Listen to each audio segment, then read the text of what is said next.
got no kind of plan. But I've had all this town I can stand. And it don't matter to me wherever we are, where I wanna be. And honey, for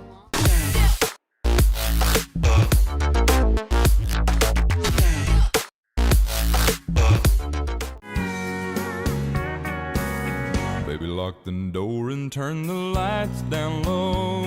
Oh, brother! What is up, my people? Welcome back to the channel. I'm your boy Nassim the Dream, and we are back with a brand new special edition of the Dream Experience. This is a segment where I like to talk about a brand new festival that I have attended, and man, I have another Goliath under my belt. That is right, ladies and gentlemen, I've had the honor and the privilege to finally attend Austin City Limits in Austin, Texas. Located in Zilker Park, Austin, Texas, where great food, comedy, and music thrive, Austin, Texas was my brand new next stop for festival shenanigans. One of the biggest heavy hitter festivals in the States, so large, even the event itself not has one weekend, but two, with both weekends having slightly different lineups to experience. In this year's 2024 lineup, our biggest headliners come from the names of Dua Lipa, Tyler the Creator, Chris Stapleton, Blink-182, Sturgill Simpson, Pretty Lights, Kurabogan, Leon Bridges, and Kehlani. To begin with my overall thoughts on Austin, Texas as a city to visit, I thought it was overall splendid. I thought the food choices were absolutely amazing. Unfortunately, if you're not gonna be there for that long, the big recommendations, the big tour spots for food, they didn't really seem like they were worth the time, as we heard rumor-wise that you kind of have to wait nearly an entire day just to sit down and actually get food at most of these popular joints. And what I would say, it gives me a lot of reminders and the reminiscence of what Nashville is like, but way more of the essence of what a city's like. Some of the recommended tourist attractions we did there, and like the stuff that you would go under like Congress Bridge and to like check the bats thing, either we didn't go there on time or it just sucked. It stinks. But you can still expect to find a lot of great different places to go, to eat food, to experience the city itself, especially during the day and at night. As far as options of staying, just so you know, there are no camping options for Austin City Limits Music Festival. There is only the options of Airbnbs and hotels, which we did Airbnb. There seems to be a lot of different choices, especially in the city and a little bit farther out of the city. I probably didn't say it's one of the more affordable trips for a festival, especially compared to other places, especially if you're coming out of state to come into Lollapalooza in Chicago or even going out to New York. With the stage names, we have the BMI stage, Tito's Lemonade, IHG Hotel, T-Mobile, Honda, and American Express, which is pretty much their main stage. This and Honda can be treated as your two biggest stages at the end of the night. Judging how the festival ground is set up by itself, there is two different entryways. We usually took out the back way, which has a very beautiful view across this bridge where you were just surrounded by water and green and have a great view of the city on your left overlook. I thought it was absolutely beautiful, and it just gave me chills down my spine as we were walking to that entrance. And then with the other direction that you enter, which I believe might technically be the most popular entrance, you kind of really are surrounded by a lot of food options when you're just walking down this street. I thought it was actually pretty neat and especially very convenient as the end of the night comes and you exit the festival. We went out that way each time, and there was a lot of different options of different food trucks that I actually thought were pretty pleasant. So I actually like that addition that this festival offers. And I noticed that there is a lot of similarities compared to this and Lollapalooza, as it does make sense because this does have the same promoter as Lollapalooza, C3 Presents. So it definitely made sense. But overall, I really did like what they did with the place, that everything was evenly spread. It looked neat, it looked pretty. So very, very good on that end. Then I'm going to be breaking down the pros and cons, beginning with the pros. The biggest pro is the food. My goodness, this festival offered easily the best food options I have had yet at a festival. Yes, that is including towering over Governor's Ball and Lollapalooza, which I think are the kings when it comes to food offers in a festival. This place is just tremendous with their Tex-Mex options, with barbecue, delightful dessert choices, mind you, amazing dessert options, really good beverages. I really enjoyed so many things that they really had to offer. Everything that I got, I was very, very impressed with and just so satisfied with. Like how I mentioned with the festival ground setup, I really do like how convenient some of these essential things and leisure items are really placed when it comes to like bathrooms, water stations, bars, lemonade stands, all that kind of stuff, things that you'd really need. They really did so well of captivating the culture of Austin in the festival with lots of different props and things that they were placing artistically in the fest. So I really thought that was also a thing that stood out, that really made it unique. And I really loved the blend of music selection that they have for this particular fest. In Texas, you would kind of assume it would be very country based, which that is definitely there. There's definitely a lot of country, bluegrass, and folk roots into it, which is super, super good when they're picking, but also a lot of new other modern acts that they're picking, and even bringing in some different Latin acts that I felt was really, really important to highlight, as the Latin population in Texas is pretty high. And man, they brought in some great choices. Caden Leon was a set that I got to experience, and it blew my mind. One of the best sets that I seen that entire weekend.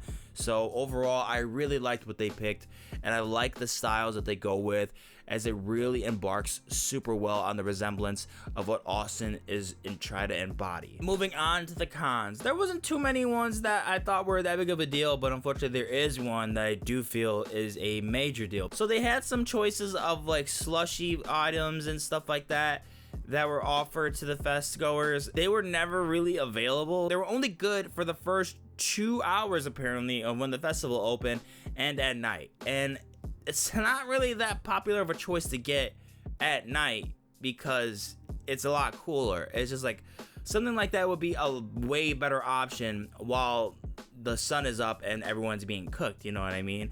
So I understand why it wasn't working out for it, but it felt kind of useless to have this here since it really wasn't working at all for the majority of the day. I feel like they would have experienced this before if they brought this back, so it would have been a lot better to bring in something else that would have been a little bit more consistent. But another small nitpick would pretty much just be, I feel like the sponsors could have been a little bit better based off what they had to offer to the festival goers. But then moving on to the next con, not the festival's fault, but it is definitely something to look out for if you are going to attend.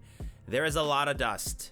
A lot. The dust exposure is so bad, it's basically essential to always bring a mask, cover your eyes, nose, and mouth. This wasn't really that much of a problem for me as I brought my keffiyeh and I mostly wore it the entire festival.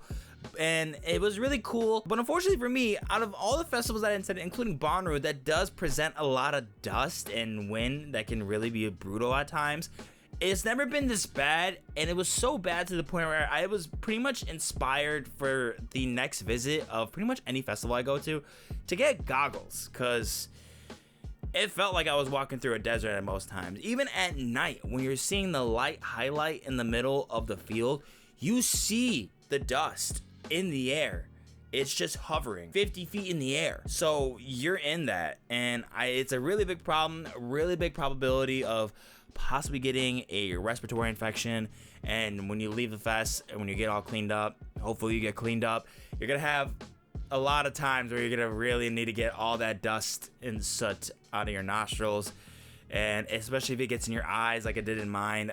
It's not pleasant. It actually stings, so you need to look out for that. This is not the festival's fault, like I mentioned. This is just pretty much how the atmosphere is, but it's also still part of the festival, so I feel like it's worth acknowledging. Nothing that I would necessarily deduct points for, but it is something to look out for especially if you're not really wear anything to cover your face. So if you're not willing to do that, good luck to you, bud, because I thought it was shite. And on top of that, the heat can be devastating, but in my experience, I feel like I've endured worse than this. And then on top of that, one of my friends that I attended with, she attended the year before, and she said that it was a lot cooler that year. So it seems that when we went, it happened to be a lot warmer.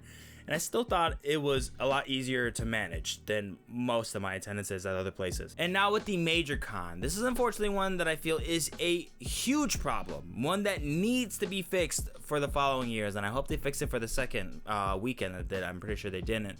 there are no back speakers for the American Express stage. Now, the way the stage is set up, they have the speakers on the stage, right? And then they have another set of speakers on stands, which probably, if I'd had to guess, maybe 40, 50 yards away from the stage, right?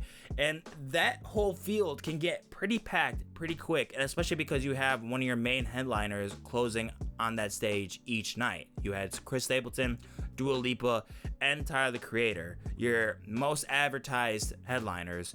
So if you are going to use that as your main stage, you need another set of speakers for the people that want to hang out in the back, or that really don't have that much choice but to hang in the back if they don't want to dig in that crowd. If you were in the back of that crowd, you're not going to hear it. And I'm not really exaggerating. It seemed like they did improve based off the complaints that they were getting from people. But when we were waiting for Dua Lipa, she finally came on, and we felt like we were in the back, but we weren't necessarily too far away. And that distance from the festivals that I've attended, you should be able to hear it loud and clear. We didn't hear anything, and we freaked out immediately. We had to lead our group all the way to the front. Basically, we went from being content from chilling in the back and having space to ourselves and having fun and being fine with that, to having to dig to the front. And I just thought that was very unfortunate and very inconvenient. It was okay in our situation. It worked out for us when we dug through there. It did take a little bit of time, but we did get through there somewhat smoothly and did have a good spot with a good view, and we heard the music loud and clear, so we saved the day on our end. But for the people that don't want to do that, especially for the people that are disabled and are like wheelchairs, or families that have kids that don't want to get that deep in the crowd, that's very, very inconvenient for those people. And just in general, for the people that just feel like chilling in the back, don't want to just put in the effort to dig through all those people, which is so justified.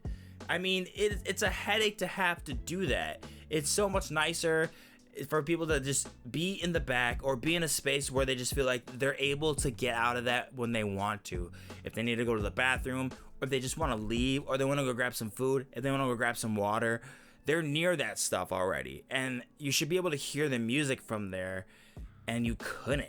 And that's a big problem. When I went to Chris Stapleton, I actually got a decent spot, so I didn't notice that problem. But apparently a lot of people did complain that they felt Blink-182 was overpowering the sound of Chris Stapleton. That's not good. Granted, those stages are relatively not that far away, but from where I assume those people were standing that had that issue, which is pretty much like nearly in front of T-Mobile, which, by the way, I thought they were gonna fix that issue by just mobilizing those speakers that were used from T-Mobile, somehow like have them connected and just like play that sound and you kind of hear it behind you. And it wouldn't have been the same, but it definitely would have helped a lot for people. If you're imaginably in that distance, those were the people that were complaining that they hear Blink-182 more than they do Chris Stapleton.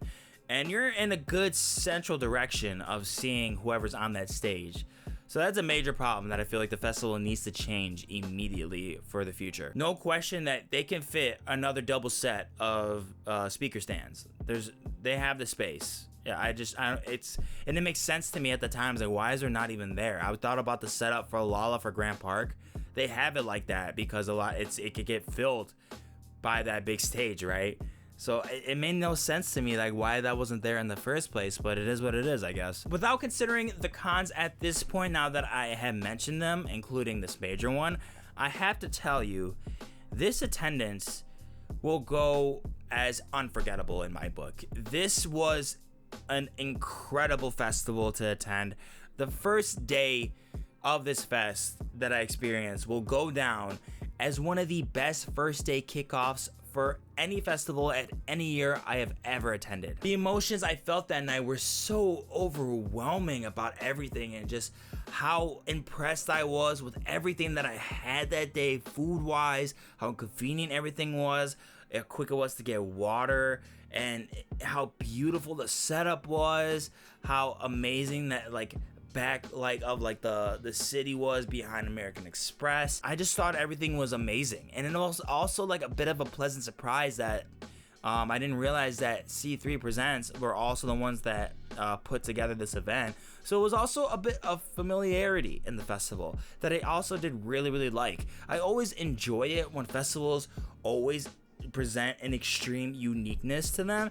I still felt like they did it, but it was also so pleasant that like it was familiar. That first day was definitely giving a lot of credit to Chris Stapleton, as he was on like my very top of the list for like my most desired artist to see on a festival ground. So this was a time long in the making for me to finally experience. So that was definitely building up to a lot of the emotion that I felt that night too.